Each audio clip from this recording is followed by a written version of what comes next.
എല്ലാവർക്കും നമസ്കാരം. Good evening and a warm welcome.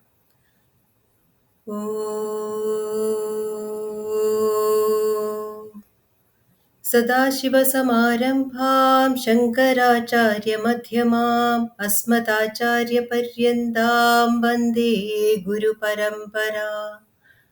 ശ്രുതിസ്മൃതിപുരാണാനാം ആലയം കരുണാലയം നമാമി ഭഗവത്പാദം ശങ്കരം ലോകശങ്കരം. ശങ്കരം ശങ്കരാചാര്യം കേശവം ബാദരായണം സൂത്രഭാഷ്യകൃതൗ വന്ദേ ഭഗവന്തൗ പുനഃ പുനഃ.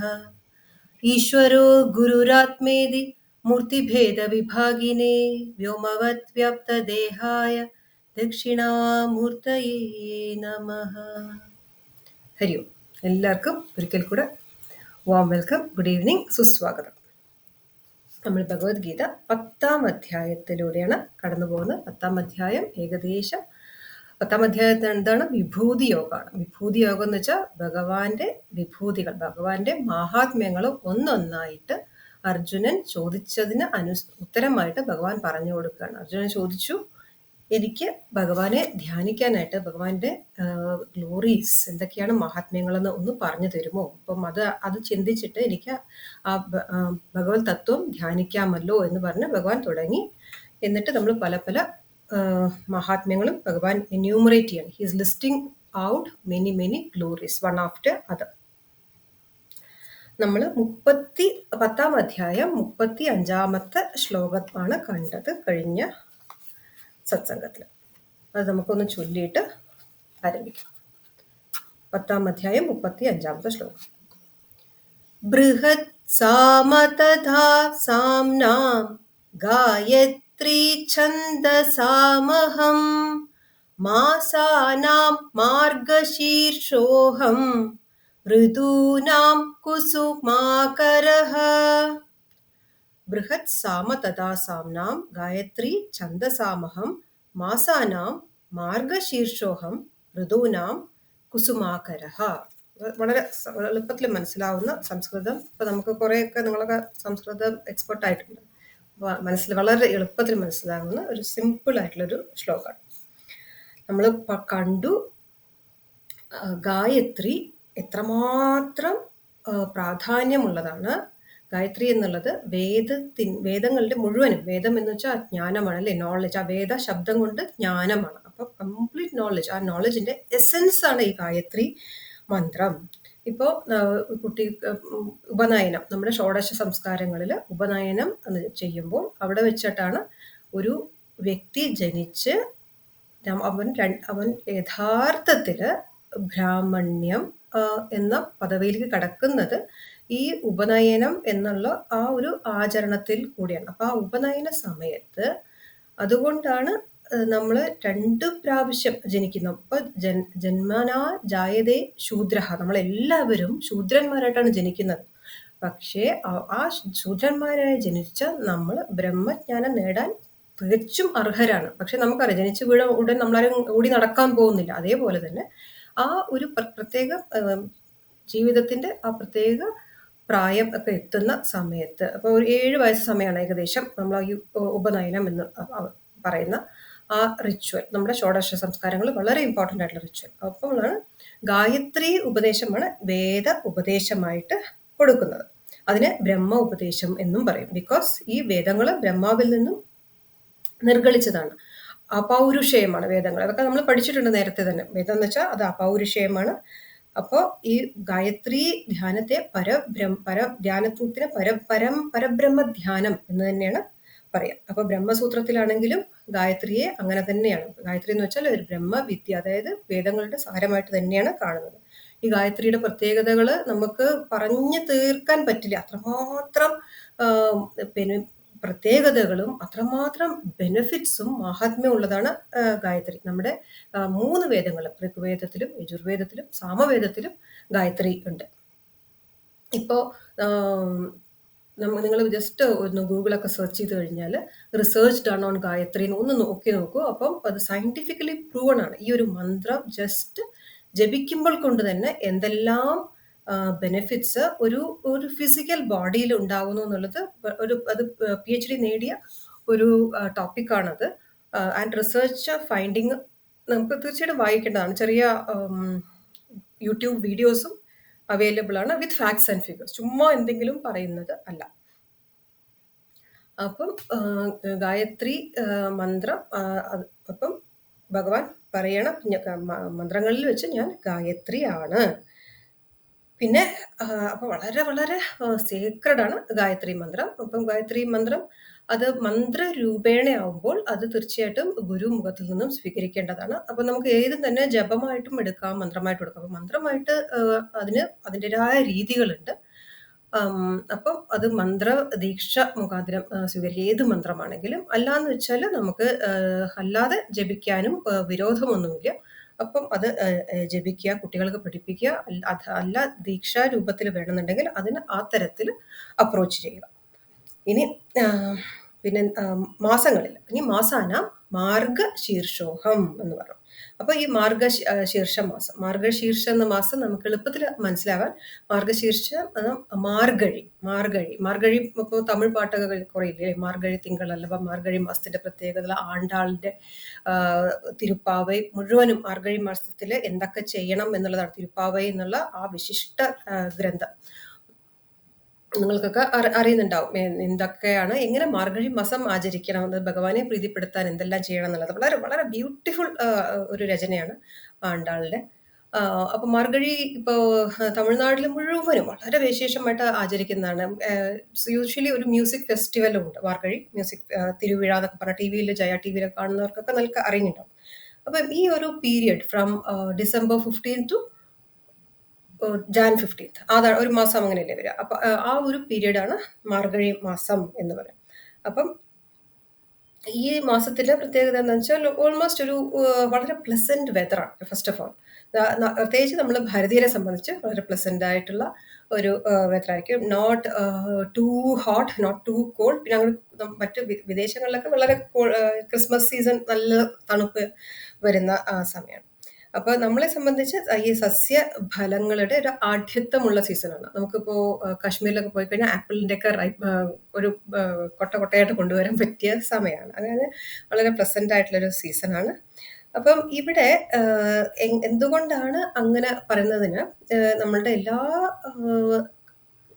ശ്ലോകങ്ങൾക്കാണെങ്കിലും അതെ, പുരാണ കഥകൾക്കാണെങ്കിലും അതെ, അതിനൊരു ആന്തരികമായിട്ടുള്ളൊരു സത്തയുണ്ട്. നമ്മൾ പലപ്പോഴും അങ്ങനെ ആ സത്ത എന്താണ് ഉദ്ദേശിക്കുന്നത് നമ്മൾ എടുത്തു നോക്കാറുണ്ട്. അങ്ങനെ നോക്കുമ്പോൾ ഇവിടെ ഈ മാസം എന്തുകൊണ്ട് ഭഗവാൻ പറയുന്നതെന്ന് വെച്ചാൽ നമുക്ക് അറിയാം, ദേവന്മാരുടെ ഒരു ഒരു ദിവസം എന്ന് വെച്ചാൽ നമ്മുടെ ഒരു വർഷമാണ്. ഓക്കെ, നമ്മുടെ ഒരു വർഷം അവരുടെ ഒരു ദിവസമാണ്. അപ്പൊ ഈ ദേവന്മാരുടെ വർഷം അതായത് അപ്പൊ ദേവന്മാരുടെ ദിവസം ആരംഭിക്കുന്നത് നമ്മുടെ മകര സംക്രാന്തിയോട് കൂടിയാണ്. അതാണ് മകരസംക്രാന്തിക്ക് നമ്മൾ എല്ലാവരും എൻറ്റയർ ഭാരതം അല്ലെ, മുഴുവൻ ഭാരതത്തിലും മകരസംക്രമത്തിന് പ്രാമുഖ്യമാണ്.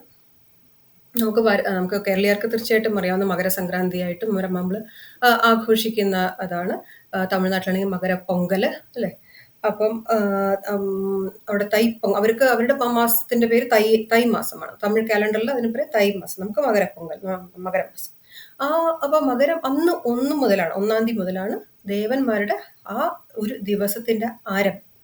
അപ്പം ദിവസത്തിന്റെ ആരംഭം എന്ന് വെച്ചാൽ നമ്മളുടെ ദിവസം എപ്പോഴും ആരംഭിക്കുക, നമുക്ക് സാധാരണ ഒരു ദിവസത്തിന്റെ ഇപ്പൊ നാളത്തെ ദിവസം എപ്പോൾ ആരംഭിക്കും, ഓൾമോസ്റ്റ് അറൌണ്ട് 6 to 6:30 അല്ലെ നമുക്ക് ആരംഭിക്കാം. അപ്പം നമ്മൾ എടുക്കുക, കുറച്ചൊന്ന് വിഷ്വലൈസ് ചെയ്യേണ്ട ഒരു കാര്യമാണ്. അപ്പോൾ കുറച്ചൊന്ന് ആലോചിക്കുക. അങ്ങനെ ആകുമ്പോൾ നമുക്ക് ദേവന്മാരുടെ ദിവസം ആരംഭിക്കുന്നത് ഈ മകരം 1-ാം തീയതിയാണ്. അപ്പം നമ്മളുടെ ഒരു 6 മണിയാണ് ആ സമയം എന്ന് വിചാരിക്കുക. അപ്പൊ ദേവന്മാരുടെ ബ്രാഹ്മ മുഹൂർത്തം എന്ന് പറയുന്നത് അതിന്റെ ഒരു 1.5 നാഴിക പുറകോട്ടായിരിക്കും. നമുക്കൊരു 4:30 മുതൽ 6:30 വരെയാണ് നമ്മൾ ഈ ബ്രാഹ്മ മുഹൂർത്തം നമ്മളെ സംബന്ധിച്ച് പറയുന്നത്. അപ്പൊ അവരുടെ ഈ ബ്രാഹ്മ മുഹൂർത്തമാണ് ഈ മാർഗഴി മാസം എന്നുള്ളത്. ഇവിടെ കിട്ടുന്നുണ്ടാവും ഇതിലും മനസ്സിലാവുന്നില്ല? ഒന്നും കൂടെ പറയോ, മനസ്സിലായില്ല. ഒന്നാമത്തെ കാര്യം മനസ്സിലാക്കേണ്ടത്, നമ്മളുടെ ഒരു വർഷം എന്നത്, നമ്മുടെ ഒരു വർഷം 12 മാസം എന്നുള്ളത് നമ്മളുടെ ഒരു വർഷം എന്നുള്ളത് ദേവന്മാരുടെ ഒരു ദിവസമാണ്. ഓക്കെ, നമ്മളുടെ ഒരു വർഷം എന്നുള്ളത് ദേവന്മാരുടെ ഒരു ദിവസമാണ്. സോ നമ്മളുടെ ഒരു 12 മന്ത്സ് ആണ് അവർക്ക് ഒരു ദിവസം എന്ന് പറയുന്നത്. അപ്പൊ ഇനി ഒരു ദിവസത്തിന്റെ അത് അവരുടെ ദിവസം ആരംഭിക്കുന്നത്, അവരുടെ പുലർക്കാലമാവുന്നത് മകരം 1 മുതലാണ്. അവരൊരു ദിവസം ആരംഭിക്കുന്നത് മകരം മാസം 1-ാം തീയതി. Okay, that is January 15th ആണല്ലോ. മകരം പൊങ്കലൊക്കെ നമുക്ക് കേട്ടിട്ടില്ലേ, അറിയില്ലേ? മകരമാസം ജനുവരി 15th ഇല്ലേ? അതെ അതെ അല്ലെ, വെരി റെയർലി 14th ആവും, നമ്മുടെ ഈ വിഷു പോലെ. അങ്ങനെ 14-15 അത് അങ്ങനെയാണ് ഉണ്ടാവുക. അപ്പോ നമുക്ക് ആ ദിവസം ആരംഭിക്കുന്നത് സൂര്യ ഉദയത്തോടു കൂടിയാണ് അല്ലേ? നമുക്കൊക്കെ യൂഷ്വലി അങ്ങനെയല്ലേ നമ്മൾ കണക്കാക്കുമ്പോൾ. അപ്പം ബ്രാഹ്മ മുഹൂർത്തം എന്ന് പറഞ്ഞൊരു കാര്യമുണ്ട് ഇല്ലേ? ബ്രാഹ്മ മുഹൂർത്തം നമുക്ക് 4:30 മുതൽ 6:30 വരെയാണ്. അപ്പൊ ഈ മകരം 1-ാം തീയതിയില് ആ ബ്രാഹ്മ മുഹൂർത്തം എന്നുള്ള ആ ഒരു ഓൾമോസ്റ്റ് 2 hours എന്ന് വെക്കാം, 2 മണിക്കൂർ നേരം എന്നത് പ്രീവിയസ് മന്ത് ആയിട്ട് ഭവിക്കുന്നു അവർക്ക്. മനസ്സിലാവട്ടോ? അതാണ് ഈ മാർഗഴി മാസം. അപ്പൊ ഭഗവാന്മാരുടെ ദേവന്മാരുടെ ബ്രാഹ്മ മുഹൂർത്തമാണ് ഈ മാർഗഴി മാസം. മനസ്സിലായോ? മനസ്സിലായോ? അപ്പം അപ്പൊ ഈ ബ്രഹ്മമുഹൂർത്തത്തിന്റെ പ്രത്യേകത എന്താണ്? അത് ഏറ്റവും സാത്വികമായിട്ടുള്ള സമയമാണ്. അപ്പൊ നമ്മൾക്ക് പൊതുവെ അങ്ങനെ ശീലമുള്ളവർക്കാണെങ്കിൽ തീർച്ചയായിട്ടും അറിയാം. ശീലമില്ലാത്തവർക്കാണെങ്കിലും എന്നെങ്കിലും ഒക്കെ 4:30 to 6:30 ഇടയിലൊക്കെ എഴുന്നേറ്റിട്ടുണ്ടെങ്കിൽ അതിന്റെ ഒരു എക്സ്പീരിയൻസ് തന്നെ ഡിഫറെന്റ് ആണെന്ന്, വളരെ വളരെ ഒരു പ്ലസന്റ് ആണെന്നും പോസിറ്റീവ് ആണെന്നും അറിയാം നമ്മൾ എക്സ്പീരിയൻസ് ചെയ്തിട്ടുള്ള ആൾക്കാരായിരിക്കും. ഓക്കെ, പിന്നെ അപ്പം അടുത്തത് ഭഗവാൻ എന്താ പറയണ? ഋതൂനാം കുസുമാകര. ഋതുക്കൾ എന്ന് വെച്ചാൽ എന്താ?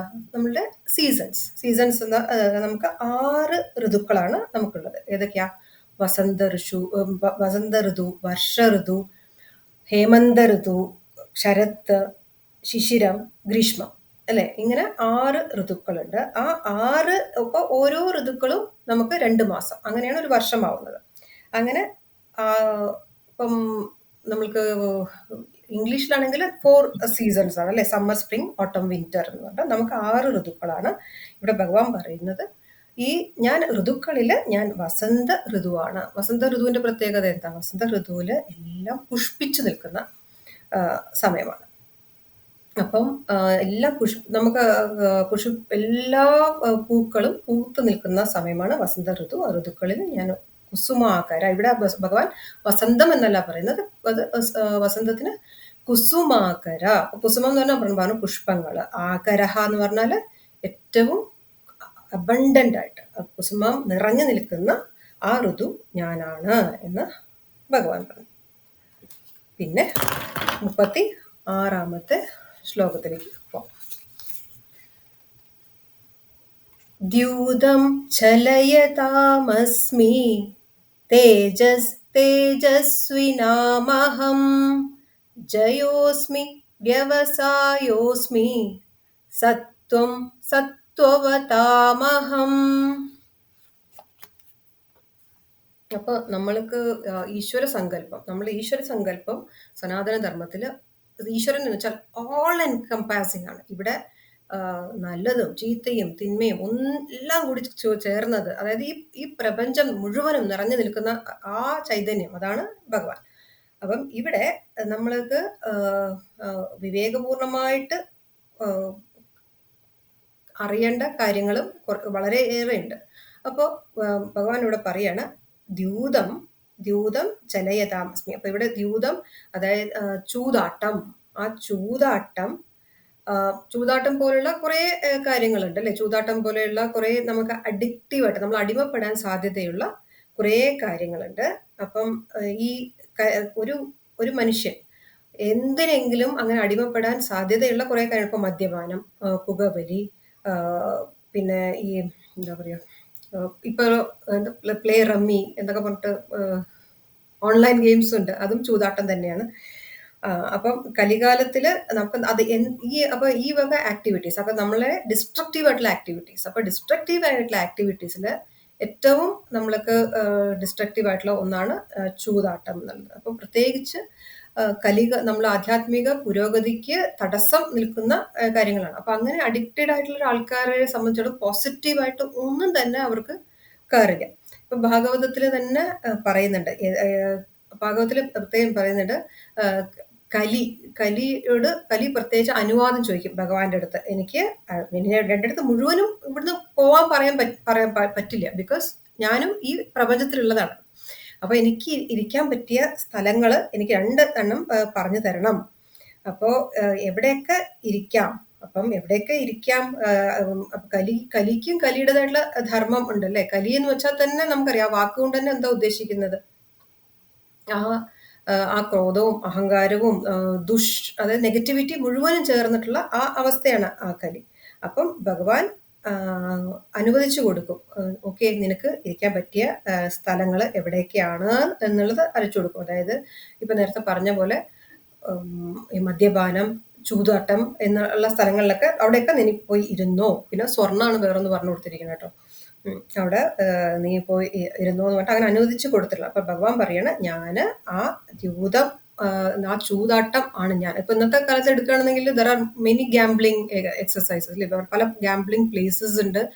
അവിടെ മുഴുവനും പിന്നെ ഈ പന്തയം വയ്ക്കുന്ന ഈവൻ ഹോഴ്സ് റേസ്, കുറേ സാധ്യതകളുണ്ട് ഇന്നത്തെ കാലത്ത്. അപ്പം അത് ഞാനാകുന്നു. അപ്പം നമുക്ക് അറിയാം ഈ ഇതിന്റെ ച്യുതി, അതായത് നാശം എത്രമാത്രം അത് കൊണ്ടുവരാമെന്നുള്ളത്. ഇപ്പൊ നമ്മള് മഹാഭാരതം എടുത്തു നോക്കുകയാണെന്നുണ്ടെങ്കിൽ, മഹാഭാരത ഷൈനി ക്വസ്റ്റ്യൻ ഉണ്ടോ? ആ ചേച്ചി, ആ ചേച്ചി അപ്പൊ ഭഗവാൻ പറയുന്നത് ഇതിപ്പം ഏത് ആക്ടിവിറ്റിയിലും ശ്രേഷ്ഠമായിട്ട്, even if it is negativity, അതിലും ശ്രേഷ്ഠമായിട്ട് ഉണ്ടാവും എന്നാ പറയുന്നത്. അത് ഇവൻ നെഗറ്റീവ് ആക്ടിവിറ്റി, ആ ഗാംബ്ലിങ്ങില് ഞാന് ഈ ഗാംബ്ലിംഗ് ഏറ്റവും നെഗറ്റീവ് ആക്ടിവിറ്റിയിൽ ഞാൻ ആ ഗാംബ്ലിംഗ് ആക്ടിവിറ്റി ഞാനാകുന്നു. യെസ്, അത് നമുക്ക് അല്ലാണ്ട് അത് ഏറ്റവും വേഴ്സ്റ്റ് ആയിട്ട് പറയുന്നില്ല അല്ലെ. അല്ല, അത് ഞാനാകുന്നു. അപ്പം ഇറ്റ്സ് ആക്ച്വലി അങ്ങനെ അഡിക്റ്റീവ് ആയിട്ടുള്ളത്. ഇതിന്റെ പ്രത്യേകത അഡിക്റ്റീവ് ആക്ടിവിറ്റി വേണം നമ്മൾ എടുക്കാൻ. It could be any addictive activity. അത് ഞാനാണ്, അതാണ്. അപ്പൊ അതിന്റെ എക്സാമ്പിൾ ആണ് നമ്മളിപ്പോ കാണാൻ പോകുന്നത്. അപ്പൊ അതുകൊണ്ടാണ് പ്രത്യേകം എടുത്തു പറഞ്ഞത്. ഇപ്പൊ മദ്യപാനം, പുകവലി, അങ്ങനെ എനിത്തിങ് വിച്ച് ഈസ് അഡിക്റ്റീവ്, അതിനെയാണ് നമ്മൾ ആ ചൂതാട്ടം എന്നത് കൊണ്ട് ഉദ്ദേശിക്കുന്നത്. It is you are gambling with life in that way. അപ്പം ആ ഗാംബ്ലിംഗ് അത് ഞാനാണ്. അപ്പം ഇതിന്റെ ഏറ്റവും നല്ല ഒരു എക്സ്പ്ലനേഷൻ ആണ് ആ ലോകത്തിലെ ഏറ്റവും വലിയ എപ്പിക്കായ മഹാഭാരതം എന്നുള്ളത്. നമുക്കറിയാം ആ മഹാഭാരതത്തിന്റെ ആ ടേണിംഗ് പോയിന്റ് തന്നെ ആ ചൂതാട്ടമാണ് അല്ലെ. അപ്പൊ ചൂതാട്ടത്തില് എത്ര ധർമ്മപുത്രരാണ് ചൂത് കളിക്കുന്നത്. അതോടുകൂടിയിട്ട് ധർമ്മപുത്രക്ക് ധർമ്മം എന്താന്ന് പോലും അറിയാത്ത അവസ്ഥയാണ് ധർമ്മപുത്രർക്ക്. നിങ്ങൾ ആലോചിച്ചു. അപ്പൊ നമ്മളുടെയൊക്കെ അവസ്ഥ എന്തായിരിക്കും എന്ന് നമുക്ക് എടുത്ത് കാണിച്ചു തരികയാണ് വ്യാസഭഗവാൻ. അപ്പൊ അത്രയും എഡിക്ഷൻ ഉള്ള ഒരു ഗെയിം ആയോണ്ട് അല്ലെ. അപ്പം അതില് ആ ധർമ്മപുത്രര് പിന്നെ സ്വന്തം സഹോദരന്മാരെ പണയം വെച്ചു, ഭാര്യയെ പണയം വെക്കുക. ഒന്ന് ആലോചിച്ച് നോക്കൂ, ഇതൊക്കെ എത്രമാത്രം അപ്പൊ അഡിക്റ്റീവ് ആക്കാൻ കഴിവുള്ളതാണ് അങ്ങനത്തെ ഈ gambling, any addiction for that matter. നമ്മൾ എല്ലാം അതുവരെയുള്ള സർവ്വധർമ്മങ്ങളും എല്ലാം മറന്നു. അത് ധർമ്മപുത്രനാണ് ചെയ്തതെന്നൊന്ന് ആലോചിച്ച് നോക്കൂ. നമ്മളതൊക്കെ നിറയെ നന്നായി മനനം ചെയ്ത് ചിന്തിക്കേണ്ട കാര്യങ്ങളാണ്. അപ്പോ അങ്ങനെ ആയിരിക്കുമ്പോ നമ്മളിപ്പോ പല പല വീട്ടിലും ഈ പ്ലേയിങ് കാർഡ്സ് കളിക്കാൻ സമ്മതിക്കില്ല, ചീട്ട് കളിക്കാൻ സമ്മതിക്കില്ല. ബിക്കോസ് അതിലേക്ക് ഒരു ഇൻട്രസ്റ്റ് വന്നു കഴിഞ്ഞാൽ നാച്ചുറലി ആ ഒരു ഗാംബ്ലിങ്ങിന്റെ രസം പിടിക്കും, and it will extend to something else. പല വീടുകളിലും അത് സമ്മതിക്കാറില്ല. ആൻഡ് ഓൾസോ അതിലൊക്കെ വളരെ മന്നരായിട്ടുള്ള ആൾക്കാരുണ്ടല്ലോ, they will be natural gamblers. അവർക്ക് മറ്റു കാര്യങ്ങളിലും ആ ഒരു തോട്ട് പ്രോസസ് ആയിരിക്കും വളർന്നു വരിക. ഒരു attitude will grow more and more in that area. അതുകൊണ്ട് ആണ് better to keep away from such things എന്ന് പറയുന്നത്. ഇപ്പൊ കുട്ടികളാണ് ഇന്നത്തെ കാലത്ത് ഈ ഓൺലൈൻ കാർഡ് ഗെയിംസ് ഇല്ലേ, പ്ലേ റമ്മി എന്നൊക്കെ പറഞ്ഞിട്ട് ഇപ്പൊ എത്ര ക്രൈംസ് ആണ് അതിൽ വരുന്നതെന്നറിയോ. സൈബർ ക്രൈംസ് 80% ഈ തരത്തില് ഉള്ളതാണ്. ഈ ഗാംബ്ലിംഗ്, പലതരത്തിലുള്ള ഗാംബ്ലിംഗ്, പിന്നെ നമുക്കിപ്പോൾ ഈ ക്രിക്കറ്റിലെ ഗാംബ്ലിംഗ്, സ്പോർട്സിലെ ഗാംബ്ലിംഗ് ഒക്കെ നമ്മൾ കേൾക്കുന്നില്ല. അപ്പൊ ഭഗവാൻ പറയാണ് ആ തരം നെഗറ്റിവിറ്റിയുള്ള ആ ഗാംബ്ലർ ഞാനാകുന്നു എന്ന് പറയണം. Any kind of deceiving activities അത് എനി ഫോം. ഇനി തേജസ്വിനാം അഹം. അപ്പം തേജസ്സുള്ള വസ്തുക്കളിൽ എന്തൊക്കെയാണോ ആ ബ്രില്യൻസ് ഉള്ളത്, ആ ബ്രില്യൻ്റ് ആയിട്ടുള്ള തിങ്സിൽ ആ തേജസ് അത് ഞാനാവുന്നു. ഇപ്പൊ നമ്മൾക്ക് സൂര്യനാണെങ്കിലും ചന്ദ്രനാണെങ്കിലും നക്ഷത്രങ്ങളാണെങ്കിലും ആ തേജസ്സുള്ള എന്ത് തന്നെ എടുത്താലും അപ്പം ആ തേജസ് ഉള്ള സാധനങ്ങളിൽ മുഴുവനും അതിന്റെ തേജസ്സായിട്ട് നിലകൊള്ളുന്നത് ഞാനാണ്. അപ്പം പ്രത്യേകിച്ച് ഇപ്പൊ നമ്മൾ ഗാംബ്ലിംഗ് ഒന്നുകൂടെ പറഞ്ഞു വെക്കേണ്ട കാര്യമാണ്. അപ്പൊ ഒരിക്കലും ഒരു ഫസ്റ്റ് ഓപ്പർച്യൂണിറ്റിയിൽ തന്നെ നോ പറയാൻ കഴിയണം. അതിപ്പോ മദ്യപാനമാണെങ്കിലും അതെ, പുകവലിയിലാണെങ്കിലും അതെ, ആ ഫസ്റ്റ് ഇതിൽ ഒന്ന് ട്രൈ ചെയ്യാം എന്ന് പറഞ്ഞിട്ടുണ്ടെങ്കിൽ ഫസ്റ്റ് ഇതിൽ നമ്മൾ അവിടെയാണ് ഏറ്റവും ഈസി ആയിട്ട് നോ പറയാൻ പറ്റുന്നത്. അതിൽ ഫസ്റ്റ് നോ പറഞ്ഞാൽ പറ്റിയിട്ടില്ല എന്നുണ്ടെങ്കിൽ പിന്നീട് തിരിച്ചു വരാൻ വളരെ വളരെ ബുദ്ധിമുട്ടാണ്. ഇന്നിപ്പോൾ നമ്മൾ ഈ കേരളത്തിലൊക്കെ ഈ ഡ്രഗ് മാഫിയ എത്രമാത്രം കൈയടക്കി വെച്ചിട്ടുണ്ട് എന്ന് അറിയാം. അതിലൊക്കെ പറയുന്നത് ഒരു പ്രാവശ്യം കുട്ടികൾ അത് ഉപയോഗിച്ചാൽ കഴിഞ്ഞു, മദ്യത്ര, പിന്നെ അവർക്ക് ഇതിന് തിരിച്ചു പോക്കില്ല, ഒറ്റ പ്രാവശ്യം. അതുകൊണ്ട് first time no always no എന്നുള്ള ഒരു അത് തീർച്ചയായിട്ടും നമ്മളും അതെ, നമ്മുടെ കുടുംബത്തിലെ ആൾക്കാർക്കും പറഞ്ഞു കൊടുക്കേണ്ട, നിഷ്കർഷിക്കേണ്ടതുമായിട്ടുള്ള ഒരു കാര്യമാണ്. എൻ്റെ ഒരു കലീഗ് കല്യാണം കഴിച്ചത് പ്രേമിച്ചിട്ടൊക്കെയാണ് കല്യാണം കഴിച്ചത്. അപ്പോൾ പ്രേമിച്ചൊക്കെ കല്യാണം കഴിക്കുന്ന സമയത്ത് ഇവൻ കുറച്ചൊക്കെ മദ്യപാനം, കുറച്ചൊക്കെ വളരെ ഒക്കേഷണലായിട്ട് ഡ്രിങ്ക് ചെയ്യണവനാണ്. അന്ന് ഈ പെൺകുട്ടി എന്തിനാണ് വേണ്ട, ഇങ്ങനെ ഒക്കേഷണലായിട്ട് കൂടി വേണ്ട എന്നൊക്കെ പറഞ്ഞ ഒരു കുട്ടിയായിരുന്നു അവര് പ്രേമിച്ച് നടക്കുന്ന സമയത്ത്. പിന്നെ കല്യാണം കഴിക്കുന്നതിന്റെ അവര് വീട്ടുകാരൊക്കെ സമ്മതിച്ച് കല്യാണം കഴിക്കാന്നൊക്കെ ആയപ്പോ ഇപ്പം പറഞ്ഞു നീയും കുടിച്ചു, എനിക്കൊരു വിരോധവും ഇല്ല എന്ന് പറഞ്ഞു. അപ്പൊ ഈ കുട്ടി അത് ഓക്കെ ഒന്ന് ട്രൈ ചെയ്യാം എന്ന് പറഞ്ഞ് പെൺകുട്ടി അത് ട്രൈ ചെയ്ത് പിന്നീട് അവരുടെ വിവാഹമോചനത്തിലെത്താൻ കാരണം ഈ പെൺകുട്ടിയുടെ കുടിയായിരുന്നു. ഇത് ഒന്നൊന്നുമല്ല, ഇത് നമുക്ക് ധാരാളം കാണാൻ പറ്റും. അപ്പോൾ first time no always no എന്നുള്ള ഒരു പ്രിൻസിപ്പിൾ ആയിരിക്കും അതിൽ നന്നായിരിക്കാം. പിന്നെ ഭഗവാൻ പറയാണ് ജയോസ്മി വ്യവസായോസ്മി സത്വവതാം അഹം. അപ്പം ഞാൻ ഏറ്റവും സാത്വികരായിട്ടുള്ള മനുഷ്യരിൽ ആ സത്വഗുണം അത് ഞാനാകുന്നു. സാത്വികരായുള്ള മനുഷ്യർ ധാരാളം ഉണ്ടല്ലോ. അവരിൽ സാത്വികരായ മനുഷ്യർ എന്ന് പറഞ്ഞാൽ പൊതുവെ ആധ്യാത്മികമായിട്ട് അവരവരിലേക്ക് നോക്കാൻ കഴിവുള്ള ആൾക്കാർ, അവരാണ് സാത്വികരായിട്ടുള്ള ആൾക്കാർ. അവരാണ് മുന്നോട്ട് നന്നായി അവർക്കും മറ്റുള്ളവർക്കും ഉപകാരമായിട്ട് പോവുള്ളൂ. ബാക്കി സാത്വികരല്ലാത്ത മനുഷ്യര് അവരവരുടെ ഉള്ളിലേക്ക് നോക്കില്ല. അവർക്ക് പെർഫെക്റ്റ് ആണ് എപ്പോഴും, മറ്റുള്ളവരിൽ മാത്രമാണ് പ്രശ്നങ്ങൾ ഉണ്ടാവുള്ളൂ. നമ്മൾക്ക് എല്ലാവർക്കും അറിയുന്ന കാര്യമാണ് നമ്മൾ ആരും പെർഫെക്റ്റ് അല്ല എന്ന്. പക്ഷെ എന്നാലും അതിന് എന്ത് പരിഹാരം എന്ന് നമുക്ക് ചിന്തിക്കണം എന്നുണ്ടെങ്കിൽ നമ്മുടെ ഉള്ളിലേക്ക് നോക്കണം. അപ്പൊ നമ്മളുടെ ഉള്ളിലേക്ക് നോക്കാൻ അപ്പോൾ അതുകൊണ്ടാണ് പറയുന്നത് ആത്മികമായിട്ട് അവനവന്റെ ഉള്ളിലേക്ക് നോക്കണം. അപ്പൊ അവനവന്റെ ഉള്ളിലേക്ക് നോക്കിയാൽ ആ ഒരു ഇൻട്രോസ്പെക്ഷൻ ഉള്ളവര് മാത്രമാണ് ആധ്യാത്മികമായിട്ട് ഉയരാൻ സാധിക്കുള്ളൂ. പുറമേക്ക് നോക്കിക്കൊണ്ട് സാധ്യമല്ല. ആ കഴിവുള്ളവരെയാണ്, ആ ഗുണമുള്ളവരെയാണ് സാത്വികർ എന്ന് പറയുന്നത്. ആ സാത്വികരായിട്ടുള്ള മനുഷ്യരിലെ സത്വഗുണം എന്നത് ഞാനാണ്.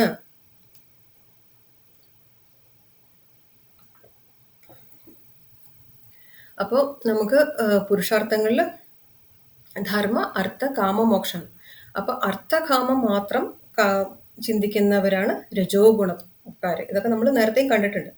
പക്ഷെ സത്വഗുണങ്ങള് അപ്പം അത് സത്വഗുണികളാണ് അവരവരിൽ ഇംപ്രൂവ് ചെയ്ത് അവരവർക്ക് എങ്ങനെ ഉയരാം എന്ന് അവനവനിലേക്ക് തിരിഞ്ഞ് നോക്കി, ഉള്ളിലേക്ക് നോക്കി അതിൽ ഇംപ്രൂവ്മെന്റ്സ് കൊണ്ടുവന്ന് മറ്റുള്ളവർക്ക് ഗുണകരമായി വർത്തിക്കുന്നവർ. ഇനി തമോ ഗുണക്കാർക്ക് ഒരു തരത്തിലുള്ള പുരോഗതിയും ഉണ്ടാവാൻ സാധ്യതയില്ല. അത് അവരെ സംബന്ധിച്ച് എളുപ്പത്തിൽ പറയുന്ന ഒരു പരമാചാര്യം പറയാം, തമോ ഗുണം എന്ന് പറഞ്ഞാൽ തമസ്സാണ്, അല്ല ഇരുട്ടാണ്. അവിടെ ഒരൊറ്റ പോളിസിയേ ഉള്ളൂ, ഉണ്ടാൽ ഉറങ്ങണം, ഉറങ്ങിയാൽ ഉണ്ണണം, ദാറ്റ്സ് ഇറ്റ്. അപ്പോൾ അതിലപ്പുറം ടോട്ടലി ലേസി പേഴ്സണാലിറ്റി എന്ന് പറയുന്നത്. അത് ഈ ഗുണങ്ങൾ എങ്ങനെ മാറ്റിയെടുക്കാം, നേരത്തെ പറഞ്ഞ വഴിയേ ഉള്ളൂ. കുറച്ചു നേരം അവനവനിലേക്ക് ഒന്ന് നോക്കുക. എനിക്ക് എങ്ങനെ ഇമ്പ്രൂവ് ചെയ്യാൻ പറ്റും, അതിൽ ഞാൻ എന്ത് മാറ്റങ്ങൾ വരുത്തണം എന്ന് പറയുമ്പോൾ ഭഗവാൻ, ആ സത്വഗുണം ഭഗവാനാണ്. അപ്പൊ ഭഗവാനോട് നമ്മുടെ ഉള്ളില് ഭഗവാനാണ്, നമ്മൾ ഭഗവാന്റെ ഉള്ളിലുമാണ്. അപ്പം അങ്ങനെ ഇരിക്കുമ്പം അങ്ങനെ നോക്കിക്കഴിഞ്ഞാൽ ആ സത്വഗുണമായി ഭഗവാൻ നമുക്ക് പറഞ്ഞു തരും. അപ്പൊ താമസികമായ ഒരു വ്യക്തി എങ്ങനെ ഉയരാം എന്ന് വെച്ചാൽ, താമസികമായ വ്യക്തി നമ്മളിപ്പോ ധർമാർത്ഥ കാമ മോക്ഷങ്ങളാണ് പുരുഷാർത്ഥം എന്ന് പറഞ്ഞു. പുരുഷാർത്ഥം എന്ന് വെച്ചാൽ പുതിയ ആൾക്കാരുള്ളതുകൊണ്ട് പറയുകയാണ്, ഒരു വ്യക്തിയെ സംബന്ധിച്ചിടത്തോളം ഒരു ജീവിതത്തിൽ ചെയ്യേണ്ടതായിട്ടുള്ളത് എന്തെല്ലാമാണ് എന്നുള്ളതാണ്. അപ്പോൾ അർത്ഥ കാമം എന്ന് വെച്ചാൽ, അർത്ഥം എന്ന് both are your materialistic desires. Okay, അർത്ഥകാമം അത് ധർമ്മത്തിൽ ഊന്നിയതായിരിക്കണം. ധർമ്മം കൈ വിട്ടുകൊണ്ടുള്ള ഒരു അച്ചീവ്മെന്റ് അല്ല. അപ്പൊ അതുകൊണ്ടാണ് നമ്മുടെ പുരുഷാർത്ഥങ്ങളിൽ ധർമ്മ, അർത്ഥ, കാമ, മോക്ഷം. മോക്ഷം ഈസ് ആ ജ്ഞാനം നേടിക്കഴിഞ്ഞാൽ ഇവിടെ ലിബറേറ്റഡ് ആയിട്ട് സെലിബ്രേറ്റ് ചെയ്ത് ജീവിക്കാനുള്ള ആത്മജ്ഞാനം, ബ്രഹ്മജ്ഞാനം. അപ്പൊ ഈ നാലുമാണ് നേടേണ്ടതായിട്ടുള്ളത്. അപ്പോൾ നമ്മൾ പറഞ്ഞു, തമോ ഗുണം ആയിട്ടുള്ള ഒരു വ്യക്തിയെ സംബന്ധിച്ചിടത്തോളം യാതൊരു തരത്തിലുള്ള ഒരു ഇനിഷ്യേറ്റീവും ഉണ്ടാവില്ല. നമുക്കറിയാം, ഇപ്പൊ ചില ദിവസങ്ങൾ നമ്മൾ സോ ടയേർഡ് ആണെങ്കിൽ നമുക്ക് തന്നെ എണീക്കാൻ, ഉറക്കത്തിൽ നിന്ന് എണീക്കാൻ തന്നെ നമ്മൾ തന്നെ കുത്തിപ്പൊക്കേണ്ടി വരും. അങ്ങനത്തെ ഒരു അവസ്ഥ, ഒന്നും ചെയ്യാൻ തോന്നില്ല. അത് തമോ ഗുണം കൂടിയിട്ടുള്ള അവസ്ഥയാണ്. അപ്പൊ ആ ചിലരെ സംബന്ധിച്ചിടത്തോളം അതൊരു സ്ഥായി ആയിട്ടുള്ള അവസ്ഥയാണ്. എന്നെങ്കിലും അല്ല, അവര് മോസ്റ്റ് ഓഫ് ദ ടൈംസ് ആ തമോ ഗുണത്തിൽ കീഴിലായിരിക്കും. അപ്പൊ അവർക്ക് എന്ത് വേണം, അവരെ സംബന്ധിച്ചിടത്തോളം അവര് മെറ്റീരിയലിസ്റ്റിക് ഡിസയേഴ്സ് ഒരു ഗോളാക്കി വെക്കുക. 4 ഗോളിൽ നമ്മൾ പറഞ്ഞു. അപ്പൊ അർത്ഥകാമം എന്നുള്ള ആ ഡിസയേഴ്സ് ഗോളാക്കി വെച്ച് എന്തെങ്കിലും ഒരു ഗോൾ സെറ്റ് ചെയ്താൽ മാത്രമാണ് മനുഷ്യൻ അതിലേക്ക് എഫേർട്ട് എടുത്ത് മുന്നോട്ട് വരുള്ളൂ. അപ്പം ആ കാമനകൾ പൂർത്തീകരിച്ച് എന്നിട്ട് അപ്പൊ പയ്യെ നമ്മൾ സാത്വികമായിട്ടുള്ള ഗുണങ്ങൾ വന്നു ചേരും, അതിനുള്ള പ്രവൃത്തിയും ചെയ്യാം.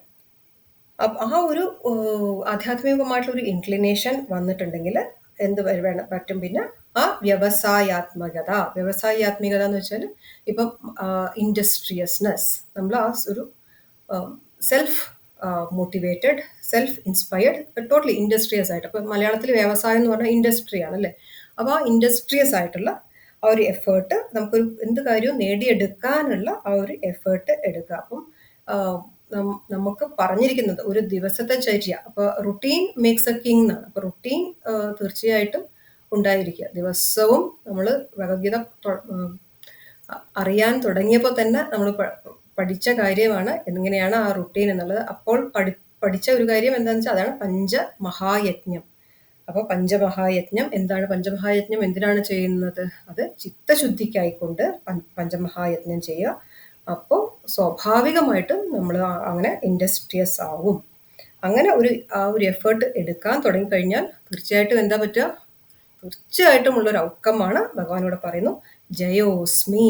അപ്പോൾ ഉണ്ടാകുന്ന ആ ജയം, സക്സസ്, ആ സക്സസ് ഞാനാകുന്നു. അപ്പൊ തുടക്കം എന്തിൽ വേണം? തുടക്കം നമുക്ക് ഇതിനോടൊരു താല്പര്യം വേണം, ഒരു ഇൻക്ലിനേഷൻ വേണം. താല്പര്യം ഉണ്ടെങ്കിൽ നമുക്ക് മാറണം എന്നുള്ള ഒരു ചിന്ത വേണം. നമ്മളായിട്ട് നമുക്ക് ഇമ്പ്രൂവ് ആവണം, നമുക്ക് പുരോഗതി വേണം എന്ന ആ ചിന്ത വേണം. അത് ഉണ്ടാവണമെങ്കിൽ അപ്പം രണ്ടാമത് എന്ത് വേണം? അപ്പം ആ ഒരു ഇൻക്ലിനേഷൻ, ഒരു ഇൻട്രസ്റ്റ്, ഒരു ഗോൾ ഉണ്ടാകുമ്പോൾ അതിനുള്ള എഫേർട്ട് എടുക്കുക. അതെടുത്ത് രണ്ടും ആയി കഴിഞ്ഞാൽ ആ interest and effort equal success. അത് ലോകത്തെവിടെയും യൂണിവേഴ്സലായിട്ട് അത് സത്യമാണ്. അപ്പം ഈവൻ നമ്മുടെ ആധ്യാത്മിക പുരോഗതിക്കാണെങ്കിലും അത് തന്നെയാണ് വേണ്ടത്. അപ്പൊ ആധ്യാത്മിക പുരോഗതിക്കാണെങ്കിലും നമ്മളിൽ മാറ്റം ഉണ്ടാക്കണം. നമ്മളുടെ ചിത്തം ശുദ്ധമായിരിക്കണം. എന്നാൽ ആ ചിത്തശുദ്ധിക്ക് വേണ്ടി വേണം എല്ലാ പ്രവൃത്തിയും ചെയ്യാനായിട്ട്. അപ്പം അതിലും നമുക്ക് വിജയം കൈവരിക്കാൻ പറ്റും. പലപ്പോഴും അതിലും പ്രശ്നം എന്താ പറ്റുകയെന്ന് വെച്ചാൽ, നമുക്ക് എന്തെങ്കിലും ഒരു ശ്ലോകമോ ഒരു പുസ്തകമോ ഒരു സ്തോത്രമോ ഒക്കെ പഠിച്ചു കഴിഞ്ഞാൽ എനിക്കതറിയാം, ഞങ്ങളിപ്പോൾ നാരായണീയം ബൈഹാർട്ടാക്കി അല്ലെങ്കിൽ ഗീതയിലെ ഫസ്റ്റ് ചാപ്റ്റർ മുഴുവനും പഠിച്ചു എന്ന് പറഞ്ഞാൽ അതിൻ്റെ ഒരു അരഗൻസാണ്. നമ്മൾ മനുഷ്യരെ പറ്റിയിട്ട് ഏറ്റവും വലിയ പ്രശ്നം അതാണ്. എന്തെങ്കിലും ഒരു ഒത്തിരി ഉണ്ടെങ്കിൽ നമുക്കപ്പോൾ സ്പിരിച്വൽ ഈഗോ ആയി അതിൻ്റെ അഹങ്കാരം വരും. അപ്പം അത് ഒരിക്കലും പാടില്ല. നമ്മൾ അങ്ങനെ എന്ത് നേട്ടം നേടുന്നതും, അതായത് കുറച്ചെങ്കിലും ഭഗവത്ഗീത പഠിക്കുന്നതും അല്ല, ഇനിയിപ്പോൾ വേറെ എന്ത് തന്നെ നമുക്ക് കുറച്ച് സംസ്കൃതം മനസ്സിലാവുന്നതാണെങ്കിലും എല്ലാം തന്നെ അത് ആ ഭഗവാന്റെ അനുഗ്രഹം ഒന്നുകൊണ്ട് മാത്രമാണ്. അപ്പം നമ്മൾ ആ ഒരു എഫേർട്ട് എടുക്കുമ്പോൾ ഭഗവാന്റെ ആ ഒരു ഈശ്വര അനുഗ്രഹം കൊണ്ട് അത് നമ്മൾ കൂടെ ഉള്ളത് കൊണ്ട് മാത്രമാണ് അത് നേടുന്നത് എന്ന് മനസ്സിലാക്കി തീർത്തും അഹങ്കാരമില്ലാതെ മുന്നോട്ട് പോകണം. ബിക്കോസ് ആ ജയം എന്ന് പറയുന്നത് ഞാനാണ് എന്ന് ഭഗവാൻ പറയും. തുടർന്ന് 37ാമത്തെ ശ്ലോകം. വൃഷ്ണീനാം വാസുദേവോസ്മി പാണ്ഡവാനാം ധനഞ്ജയഃ മുനീനാമപ്യഹം വ്യാസഃ കവീനാമുശനാ കവിഃ.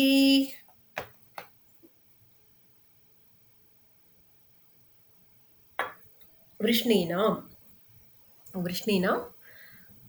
അപ്പോൾ വൃഷ്ണിവംശത്തിൽ പിറന്നത് ആരാ? വൃഷ്ണിവംശം എന്ന് വെച്ചാൽ യദുവംശം. യദുവംശത്തിൽ പിറന്ന ആളാരാ? നമുക്ക് എല്ലാവർക്കും അറിയാം, അത് ഞാൻ തന്നെ, വാസുദേവൻ. വൃഷ്ണിവംശത്തില് അപ്പൊ വാസുദേവൻ എന്ന് വെച്ചാൽ വസുദേവസ്യ പുത്ര വാസുദേവൻ. ഭഗവാന്റെ അച്ഛന്റെ പേര് വസുദേവനാണ്. വാസുദേവനല്ല, ഭഗവാന്റെ അച്ഛന്റെ പേര് വസുദേവ സുതം ദേവം അല്ലെ. കംസചാണൂരമർദ്ദനം ദേവകി പരമാനന്ദം കൃഷ്ണം വന്ദേ ജഗദ്ഗുരും. അപ്പൊ വസുദേവസ്യ പുത്ര, അപ്പൊ വസുദേവസിന്റെ പുത്രനായ ആണ് വാർഷ്ണേയ എന്ന് വെച്ചാൽ വൃഷ്ണിവംശ സമുദ്ഭവ. വൃഷ്ണിവംശത്തിൽ നിന്നും ഉത്ഭവിച്ച വൃഷ്ണിവംശ സമുദ്ഭവനാണ് വാർഷ്ണേയൻ. അപ്പം ഭഗവാൻ അതില് ആ വൃഷ്ണിവംശത്തില് ഏറ്റവും മഹനീയമായത് അവിടുത്തെ വിഭൂതി, അവിടുത്തെ ഗ്രേറ്റസ്റ്റ് വസുദേവപുത്രനായ ഞാൻ വാസുദേവൻ, വൃഷ്ണീന വാസുദേവനാണെന്ന് പറയാൻ എന്താ കാരണം? അപ്പൊ ഓക്കെ, അപ്പൊ ഈ ഒരു കുലത്തിൽ, അപ്പൊ സൂര്യവംശത്തിൽ ഞാനാണ്, ഐ എം ദി ബെസ്റ്റ് എന്ന് പറയാൻ എന്താ കാരണം? അതിന് കാരണം ഭഗവാൻ അവതാരം ആണ്. മാത്രമല്ല, അപ്പൊ ഭഗവാൻ അവതാരമാണെന്ന് പറയാം. അപ്പൊ നമുക്ക് തന്നെ അറിയാം ഭഗവാന്റെ വേറെയും അവതാരങ്ങൾ ഉണ്ട് അല്ലെ. ഭഗവാന്റെ അവതാരം ഉണ്ട്. പക്ഷെ എന്തുകൊണ്ടാണ് ഈ ശ്രീ കൃഷ്ണാവതാരം ഇത്രയും മഹത്തരമാവുന്നത്? അത് ഒരു കാരണമേ ഉള്ളൂ. കൃഷ്ണാവതാരം എന്തുകൊണ്ടാണ് മഹത്തരമാവുന്നത്? ഭഗവാൻ ബ്രഹ്മവിദ്യ ആചാര്യനാണ്. കൃഷ്ണം വന്ദേ ജഗദ്ഗുരും. ആ ഒറ്റ കാരണം കൊണ്ടാണ് നമ്മളൊക്കെ ഇപ്പൊ ഇവിടെ ഒരുമിച്ചിരിക്കുന്നത്. ഭഗവാൻ ആ ബ്രഹ്മവിദ്യ ആചാര്യനായതുകൊണ്ട്. അപ്പം ഈ ബ്രഹ്മവിദ്യയുടെ പ്രത്യേകത എന്താണ്? നമുക്ക് ഇവിടെ ജീവിക്കാൻ, ഇവിടെ ഏറ്റവും ലിബറേറ്റഡ് ആയിട്ട് ജീവിക്കാൻ. അപ്പം ഇത് ഞാൻ പിന്നെ ഈ മോക്ഷം എന്ന് പറഞ്ഞ ആൾക്കാർ വിചാരിക്കുന്നത് മരിച്ചുപോയാൽ കിട്ടുന്ന വസ്തു, അതല്ല. ഇവിടെ വളരെ ലിമിറ്റ്ലെസ് ആയിട്ട് നമ്മുടെ ഹയസ്റ്റ് പൊട്ടൻഷ്യൽ റിയലൈസ് ചെയ്തിട്ട് ജീവിക്കാൻ, ഇവിടെ ആഘോഷമായിട്ട് ജീവിക്കാനുള്ള വിദ്യയാണ്. അതാണ് ബ്രഹ്മവിദ്യ. ആ അല്ലെങ്കിൽ എല്ലാം നമ്മൾ കൊച്ചു കൊച്ചു കാര്യങ്ങൾ കുരുങ്ങി കിടന്ന് ഇവിടെ ദിവസവും മരിച്ചുകൊണ്ടിരിക്കുക ചെയ്യുക, ദിവസവും ജീവിക്കണം എന്നുള്ള വിദ്യയാണ്. അതാണ് ബ്രഹ്മവിദ്യ. ആ ബ്രഹ്മവിദ്യയുടെ ആചാര്യനായ ഭഗവാൻ. അപ്പം അല്ലാതെ മറ്റവതാരങ്ങളൊക്കെ എന്തെങ്കിലും ഒരു അസുരനെ കൊല്ലാനോ അല്ലെ, ഏതെങ്കിലും ഒരു അസുരനെ കൊല്ലാൻ, അല്ലെങ്കിൽ ഏതെങ്കിലും ഒരു പാവത്തിനെ രക്ഷിക്കാൻ എന്ന്. ഇവിടെ അങ്ങനെയല്ല. ഭഗവാൻ ബ്രഹ്മവിദ്യ പഠിപ്പിച്ച് തന്ന. നമ്മൾ എങ്ങനെ എന്താ പറയാ? വസുദേവ സുതം ദേവം കംസചാണൂരമർദ്ദനം ദേവകി പരമാനന്ദം കൃഷ്ണം വന്ദേ ജഗദ്ഗുരും. ആ ജഗദ്ഗുരു ആയിട്ടുള്ള കൃഷ്ണൻ. അപ്പം ഈ ഭഗവത്ഗീത നമ്മളുടെ വേദാന്ത ശാസ്ത്രങ്ങളിൽ അത്രയും ഉന്നതമാണ്. നമുക്ക് പുസ്തകങ്ങൾ എത്രമാത്രം നമ്മളുടെ സ്ക്രിപ്റ്റർ ശാസ്ത്രങ്ങളുണ്ട് നമുക്ക് എണ്ണി തിട്ടപ്പെടുത്താൻ പറ്റില്ല. നമുക്ക് എന്താ പറയാ, ലക്ഷങ്ങളോ കോടികളോ അത്രമാത്രം ഉണ്ട്. നമ്മുടെ പല യൂണിവേഴ്സിറ്റിയും കത്തിച്ചപ്പോൾ മാസങ്ങളാണ് അത്രേ ആ താളിയോല ഗ്രന്ഥങ്ങളുള്ള യൂണിവേഴ്സിറ്റികൾ കത്തിയത്. അപ്പൊ ഒന്ന് ആലോചിച്ച് നോക്കൂ നമ്മളുടെ എന്ത് റിച്ചാണ് നമ്മൾ എന്നുള്ളത്. അപ്പം നമുക്ക് പ്രസ്ഥാനത്രയം എന്നാണ് നമ്മളുടെ മുഖ്യ ഗ്രന്ഥങ്ങളെ പറയുക. പ്രസ്ഥാനത്രയം. ത്രയം എന്ന് വെച്ചാൽ മൂന്ന് പ്രസ്ഥാനങ്ങളാണ് നമുക്കുള്ളത്. എന്ന് വെച്ചാൽ നമ്മളുടെ 3 foundation or 3 pillars of our scriptures എന്ന് പറയുന്നത്. ഒന്ന് ഉപനിഷത്തുകള്, പിന്നെ ഭഗവത്ഗീത, പിന്നെ ബ്രഹ്മസൂത്രം. അപ്പം ഉപനിഷത്തുക്കളെ നമ്മൾ പറയുന്നത് ശ്രുതി പ്രസ്ഥാനം, പിന്നെ ഭഗവത്ഗീത സ്മൃതി പ്രസ്ഥാനം, ആൻഡ് ബ്രഹ്മസൂത്രം ന്യായ പ്രസ്ഥാനം. ഇത് 3 ചേർന്നാണ് നമ്മളുടെ പ്രസ്ഥാന ത്രയം എന്ന് പറയുന്നത്. അപ്പം അതിലും നമ്മുടെ ഒരു മുഖ്യമായ ഒരു പില്ലറാണ് ഭഗവത്ഗീത എന്ന് പറയുന്നത്. അതുകൊണ്ടാണ് നോക്കൂ, യുഗങ്ങൾക്ക് ശേഷം നമ്മൾ ഒരു യുഗത്തിന് മുമ്പ് ഭഗവാൻ പറഞ്ഞ അത് ഇന്നും വളരെ വാലിഡ് ആൻഡ് റെലവൻറ്റ്. ഇത് ഇപ്പൊ 10-ാം അധ്യായം എന്നിപ്പോ കഴിയാറുള്ള അവസ്ഥയാണ്. 10-ാം അധ്യായത്തിൽ ഇതുവരെ നമ്മൾ പഠിച്ച എന്തെങ്കിലും ഒരു കാര്യം ഇന്നത്തെ ലോകത്തിൽ റെലവൻറ്റ് അല്ലാത്തതുണ്ടോ? അപ്പൊ അത്രയും ഇമ്പോർട്ടൻ്റ് ആയിട്ടുള്ള കാര്യമാണ്. അപ്പം നമുക്ക് ഓരോ നമ്മുടെ ജീവിതം മാറ്റിമറിക്കാൻ, ട്രാൻസ്ഫോം ചെയ്യാനുള്ള കാര്യം അന്നേ വാലിഡായിട്ട് പഠിപ്പിച്ച് തന്നിരിക്കുന്ന ഗീത ആചാര്യനാണ്. ഷൈനി ചോദിക്കൂ. താങ്ക് യു ചേച്ചി. പിന്നെ ഈ Gita is more of way of life. And ഒരു നല്ലൊരു മനുഷ്യൻ എങ്ങനെയാ ജീവിക്കേണ്ടത് അതിന്റെ ഒരു ഇതുപോലെയാന്ന് പറയുന്നത്. ബാക്കി രണ്ട് പ്രസ്ഥാനം നിങ്ങൾ പറഞ്ഞില്ല. I think one is for legal aspects ആണോ അതിന്റെ? ഇപ്പൊ ലാസ്റ്റില് നിങ്ങൾ പറഞ്ഞത് ബ്രഹ്മസൂത്രം. ബ്രഹ്മസൂത്രം നമ്മളുടെ ആക്ച്വലി അതൊരു ഇതേ ഭഗവത്ഗീത പോലെ തന്നെ നമ്മളുടെ വേദങ്ങളിലെയും കുറെ കാര്യങ്ങളൊക്കെ സൂത്രരൂപേണ, സൂത്ര എന്ന് വെച്ചാല് സ്മോൾ നമ്മളിപ്പോ ഫോർമുലാസ് പറയില്ലേ, ആ സൂത്രരൂപേണ എഴുതിയിട്ടുള്ളതാണ്. ബാക്കി അതിനു മുമ്പ് പറഞ്ഞത് ഉപനിഷത്ത്. ഉപനിഷത്ത് എന്ന് പറഞ്ഞാൽ നമ്മുടെ വേദങ്ങളുടെ അന്ത്യഭാഗമാണ് ഉപനിഷത്ത്. നമുക്ക് ഇപ്പൊ റെലവെന്റ് ആയിട്ട് 108 ഉപനിഷത്തുകളുണ്ട്. ഓക്കെ, എനിക്ക് എല്ലാം മനസ്സിലായില്ല, പക്ഷെ I'm sure I get to know more in detail. അതെ. നമ്മുടെ ഗ്രൂപ്പിലുള്ള പലർക്കും പല ഇതും നന്നായിട്ട് അറിയണ്ടാവും. പക്ഷെ ഇത് കുറച്ച് കാലമായി ഞാൻ ഇവരുമായിട്ട് എന്റെ അല്പബുദ്ധിയിൽ കൊണ്ടുപോകുന്നു. അപ്പം അവരോടൊക്കെ ചോദിച്ചാല് കുറെയൊക്കെ പറഞ്ഞു തരും. അപ്പൊ ഭഗവാൻ ഗീത ആചാര്യനായതുകൊണ്ടാണ്, ബ്രഹ്മവിദ്യ ആചാര്യനായതുകൊണ്ടാണ് വൃഷ്ണീനാം വാസുദേവസ്യ എന്ന് പറയുന്നത്. ഓക്കെ, അതുകൊണ്ട് ഭഗവാനിലെ മഹാത്മ്യം അതാണ്. ഇനിയോ പാണ്ഡവാനാം ധനഞ്ജയ. അപ്പൊ അർജുനൻ എന്ത് സന്തോഷമായിട്ടാന്ന് ഒന്ന് ആലോചിച്ച് നോക്കൂ. പാണ്ഡവന്മാരില് ഞാൻ ധനഞ്ജയനാണ്. അപ്പൊ അതാരാ ധനഞ്ജയൻ? അർജുനൻ തന്നെയാണ്. അപ്പൊ എന്തുകൊണ്ടാണ് പാണ്ഡവന്മാരില് അവിടെ ധർമ്മപുത്രരില്ലേ, ഭീമനില്ലേ, നകുലൻ, സഹദേവനുണ്ട്, എന്തുകൊണ്ടാണ് പാണ്ഡവന്മാരിൽ ഞാൻ അർജുനനാണ് എന്ന് പറയുന്നത്? എന്തുകൊണ്ടാണ്? അത് ഇതേ കാരണം കൊണ്ട് തന്നെ. ഈ ഭഗവത്ഗീത ആദ്യമായിട്ട് സ്വീകരിക്കുന്നത് ആരാ? അത് അർജുനനാണ്. നമ്മള് ഗീതാധ്യാനത്തില് അവിടെയും തന്നെയാണ് പറഞ്ഞത്, സർവോപനിഷത്തോ ഗാവോ. എല്ലാ ഉപനിഷത്തുകളുടെയും സാരമാണ് ഗീത, അല്ലെ? സർവ ഉപനിഷത്ത് ഇപ്പൊ പറഞ്ഞു, നമ്മളുടെ പ്രസ്ഥാനത്രയത്തിലെ ഉപനിഷത്ത്, ആ സർവ ഉപനിഷത്തുകളുടെയും സാരമാണ് Gita. So it's essence of all the Upanishad. സർവോപനിഷത്തോ ഗാവോ ദോഗ്ധ ഗോപാലനന്ദന. അത് കറക്കുന്ന ആ ദോഗ്ധ എന്നുള്ളത് ഈ ഗോപാലനന്ദനാണ്, ഈ ഭഗവാനാണ്. ആരാ അത് കുടിക്കുന്നത്? സുധീഭോക്ത പാർത്ഥോ വത്സ സുധീഭോക്ത. ആ പാർത്ഥൻ, ഈ പറഞ്ഞ ധനഞ്ജയൻ ആണ് ആ സുധി കുടിക്കുന്ന സൽബുദ്ധിയായിട്ടുള്ള പാർത്ഥനാണ് അത് ആദ്യമായിട്ട് റിസീവ് ചെയ്യുന്ന ഗീതാജ്ഞാനം. ബാക്കി നമ്മൾക്ക് എല്ലാവർക്കും ഈ ഗീത എവിടുന്നാ കിട്ടുന്നത്? ലോക്കലായിട്ടുള്ള ആൾക്കാരുടെ അടുത്തു നിന്നാണ്. പക്ഷെ അർജുനന് ആ ഗീതാജ്ഞാനം direct from the horse's mouth അങ്ങനെ കിട്ടുന്ന നാരായണേന സ്വയം, അല്ലെ? ഭഗവാനിൽ നിന്ന് നേരിട്ടിട്ടാണ് ഗീതാജ്ഞാനം അർജുനന് കിട്ടുന്നത്. അതും ധ്യാനത്തിൽ അവിടെയും പറയേണ്ട പാർത്ഥായ പ്രതിബോധിതാം ഭഗവതാം നാരായണേന സ്വയം, അല്ലെ? അപ്പം ആ ഗീതാജ്ഞാന ആദ്യമായിട്ട് സ്വീകരിക്കുന്നത് കൊണ്ട് തന്നെ പാണ്ഡവാനാം ധനഞ്ജയ, പാണ്ഡവന്മാരിൽ ഞാൻ ധനഞ്ജയനാകുന്നു എന്ന് പറയുന്നത്.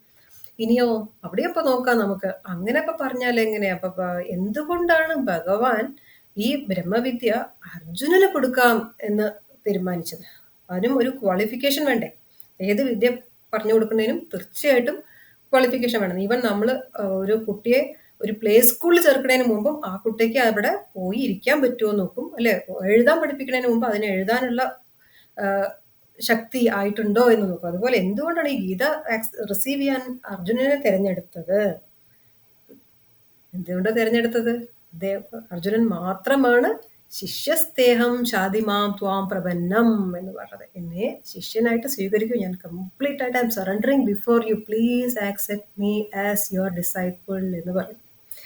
വേറെ ആരും അത് പറഞ്ഞില്ല. അപ്പൊ അതുകൊണ്ട് പാണ്ഡവാനാം ധനഞ്ജയ. പിന്നെ പിന്നെ മുനീനാം അഹം, മുനികളിൽ ഞാൻ വ്യാസഃ, മുനികളിലെ വ്യാസനാണ്. എന്തുകൊണ്ട്?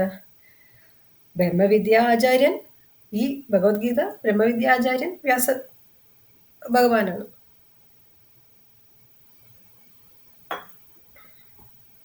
അപ്പൊ ഇതേ റീസൺ കൊണ്ട് തന്നെയാണ്. അപ്പൊ ബ്രഹ്മവിദ്യ കൊണ്ട് തന്നെയാണ് കൃഷ്ണീനാം വാസുദേവനും പാണ്ഡവാനാം ധനഞ്ജയനും ഋഷീനാം മുനീനാം വ്യാസനും അത് സെയിം റീസൺ തന്നെയാണ്. അപ്പൊ നമ്മള് പ്രസ്ഥാനത്രയങ്ങള് പറഞ്ഞു. ആ പ്രസ്ഥാനത്രയത്തില് ഭഗവത്ഗീതയും ബ്രഹ്മസൂത്രവും വ്യാസദേവ ഭഗവാൻ തന്നെയാണ് രചിച്ചിരിക്കുന്നത്, അല്ലേ?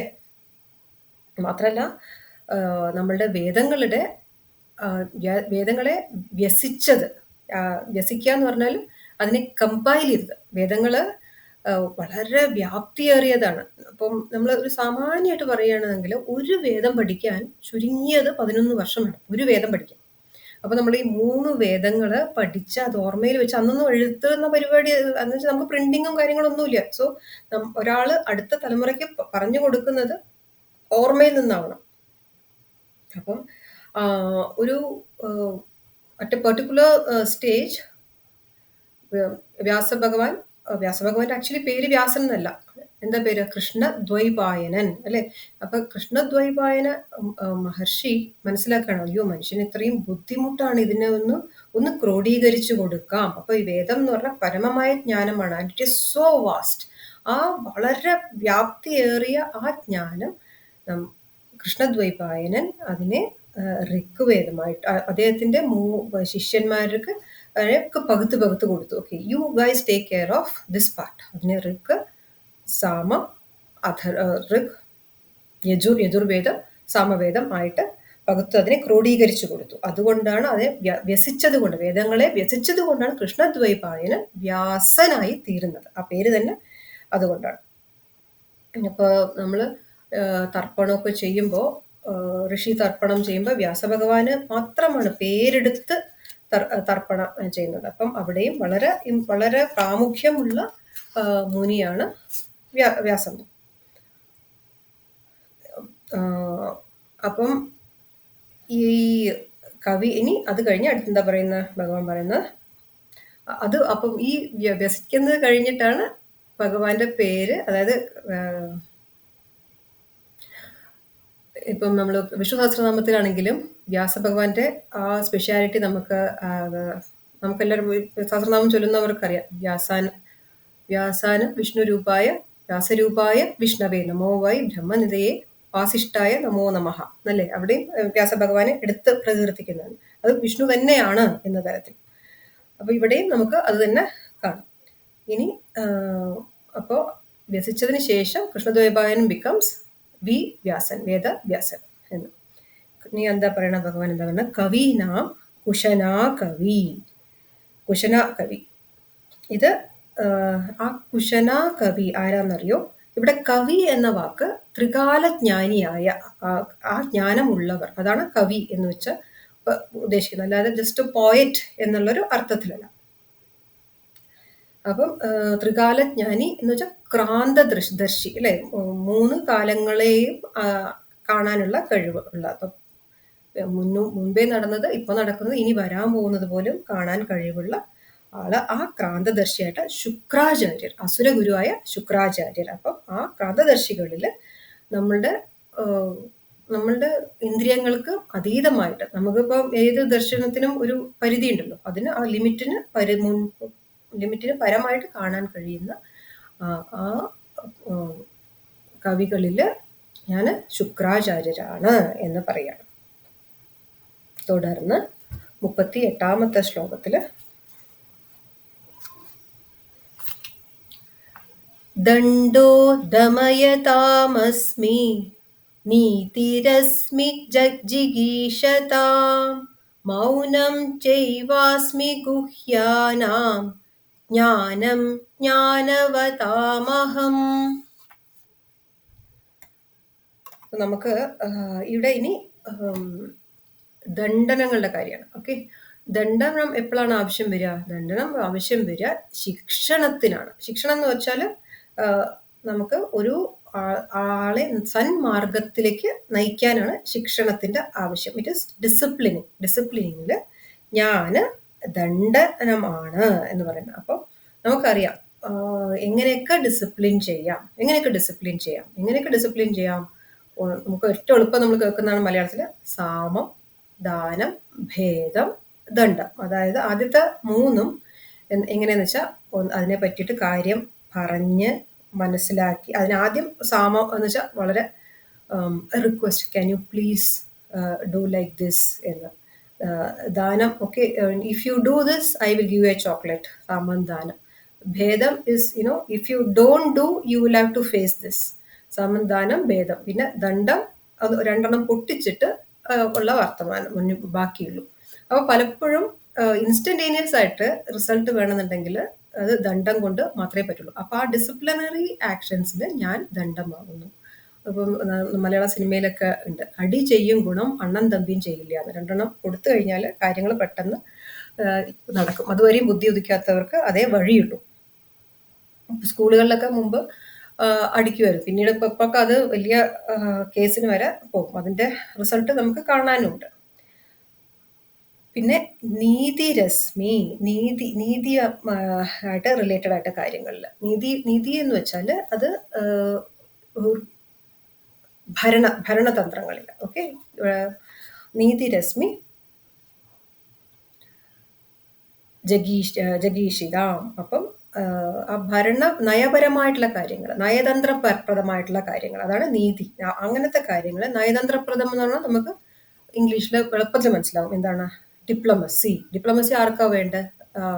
ഭരിക്കുന്നവർക്ക്, ഭരണകർത്താക്കൾക്ക് സപ്പോർട്ട് ചെയ്യുന്നവർക്ക്, ആ ഒരു സ്റ്റേറ്റ്മെന്റ് ആയിട്ട് വർക്ക് ചെയ്യുന്നവർക്ക് എല്ലാവർക്കും വേണ്ട കാര്യമാണ്. അത് ആ ഡിപ്ലോമസി എന്നുള്ളത് ഞാനാകുന്നു. നമുക്ക് അതിനിപ്പോൾ ഒരു ഉദാഹരണം നമുക്ക് എളുപ്പത്തിൽ നിങ്ങൾക്കൊക്കെ അറിയാൻ പറ്റും. നമ്മുടെ external affairs minister, how that person as A diplomat. അപ്പോൾ ഡിപ്ലോമസിയുടെ നീതി കാര്യങ്ങളിൽ ഞാൻ ആ സ്റ്റേറ്റ്മെന്റ്ഷിപ്പ് എന്നുള്ളത് ഞാനാകുന്നു. എക്സ്റ്റേണൽ അഫയേഴ്സ് മിനിസ്റ്ററുടെ ഏതെങ്കിലും ഒരു സ്പീച്ച് കണ്ടിട്ടുണ്ടെങ്കിൽ അവിടെ ഭഗവാന്റെ അനുഗ്രഹം എന്താണ് ഭഗവാൻ ഈ പറഞ്ഞിരിക്കുന്നത് നമുക്ക് റിലേറ്റ് ചെയ്ത് മനസ്സിലാക്കാൻ പറ്റും. പിന്നെയോ ഇനി പറയാണ്, മൗനം ചെയ്വാസ്മി ഗുഹ്യാനാം. ഗുഹ്യമായിട്ടുള്ളത് എന്ന് വെച്ചാൽ സീക്രട്ടുകളില്, രഹസ്യങ്ങളില്. ഗുഹ്യം എന്ന് വെച്ചാൽ എന്താ? രഹസ്യങ്ങളില് ഞാൻ മൗനമാണ്. അപ്പം മൗനത്തെക്കാൾ പരമായിട്ട് ഒരു രഹസ്യം നിൽക്കില്ല അല്ലെ? എന്തൊരു കാര്യം അതെ ആരോടും പറയരുത് കേട്ടോ എന്ന് പറഞ്ഞാൽ മതി. പിന്നെ അത് പബ്ലിസിറ്റി അതിന് കിട്ടാൻ യാതൊരു പ്രശ്നമില്ലാത്ത കാര്യമാണ്. ഞാൻ പറഞ്ഞു എന്ന് പറയണ്ട എന്ന് മാത്രം പറഞ്ഞാൽ മതി. അത് പിന്നെ എല്ലായിടത്തും കാട്ടുതീ പോലെ എത്തിക്കോളും. അപ്പം എല്ലാ രഹസ്യങ്ങളിലും വെച്ച് ഞാൻ മൗനമാകുന്നു.